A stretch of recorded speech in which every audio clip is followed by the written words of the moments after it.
Wankhede stadium వేదికగా RCB team Mumbai Indians చేతిలో ఘోరంగా ఓడిపోయింది. అయితే ఈ మ్యాచ్లో ఆర్సీబీ టీం ఓడిపోయినప్పటికీ విరాట్ కోహ్లీ చేసిన పనిని మాత్రం అందరూ అప్రిషియేట్ చేస్తున్నారు. యాక్చువల్గా ముంబై ఇండియన్స్ టీంలోని గొడవల గురించి మనందరికీ తెలిసిందే.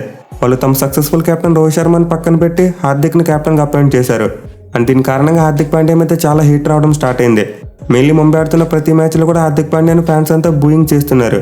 ఎగ్జాక్ట్లీ ఈ మ్యాచ్లో కూడా ఇదే కంటిన్యూ అయ్యింది. ముంబై టీం టార్గెట్ను చేస్తున్నప్పుడు హార్దిక్ పాండ్యా బ్యాటింగ్ వచ్చిన టైంలో ఫ్యాన్స్ అతను బూ చేయడం మొదలుపెట్టారు. అయితే సరిగ్గా ఇలాంటి టైంలోనే విరాట్ కోహ్లీ ఒక మంచి గెస్చర్ చూపించాడు. అదేంటంటే క్రౌడ్ వంక చూస్తూ హార్దిక్ పాండ్యా ఒక ఇండియన్ ప్లేయర్, అతన్ని బూయింగ్ చేయకుండా ఎంకరేజ్ చేయండి అంటూ సిగ్నల్ చూపించాడు. అండ్ క్రౌడ్ని విరాట్ కోహ్లీ అడిగిన తర్వాత వాళ్ళు బూ చేయడం మానేశారు. ఆ తర్వాత వాళ్ళు హార్దిక్ పాండ్యా బ్యాటింగ్ ఎంకరేజ్ చేస్తూ అతనికి చప్పట్లు కొట్టారు. ఇప్పుడు విరాట్ కోహ్లీ చేసిన ఈ పని అందరి నుండి ప్రశంసలు అందుకుంటుంది.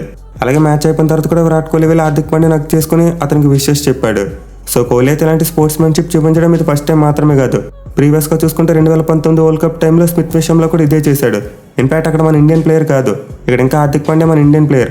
సో మన ఇండియన్ ప్లేయర్ను డిస్కరేజ్ చేయొద్దు, ఎంకరేజ్ చేయండి అంటూ సిగ్నల్ చేశాడు. బట్ ఆ వరల్డ్ కప్లో మాత్రం ఆస్ట్రేలియా ప్లేయర్ అయిన స్మిత్ కూడా అండగా నిలిచాడు. అందరూ అతన్ని చీటర్ అంటుంటే అలా చేయొద్దు, ఎంకరేజ్ చేయండి అంటూ విరాట్ కోహ్లీ సిగ్నల్ చేశాడు. సో ఐపీఎల్ ఎన్ని ఫ్యాన్ వార్స్ ఉన్నప్పటికీ మన వాళ్ళ తర్వాత T20 వరల్డ్ కప్లో అందరూ కలిసికట్టుగా ఆడాలి.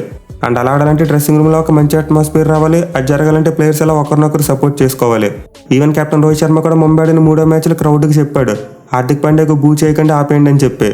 సో మన టీమిండియా ప్లేయర్స్ ఎలా ఒకరినొకరు సపోర్ట్ చేసుకోవడం నిజంగా చాలా అంటే చాలా మంచి శుభపరిణామం. అండ్ ఆల్సో ఫ్యాన్స్ కూడా ఐపీఎల్ను ఒక ఎంటర్టైన్మెంట్లో మాత్రమే చూడాలి. దీనిలో ఎమోషన్స్ పెట్టి ఫ్యాన్ వార్స్ క్రియేట్ చేసుకోకూడదు.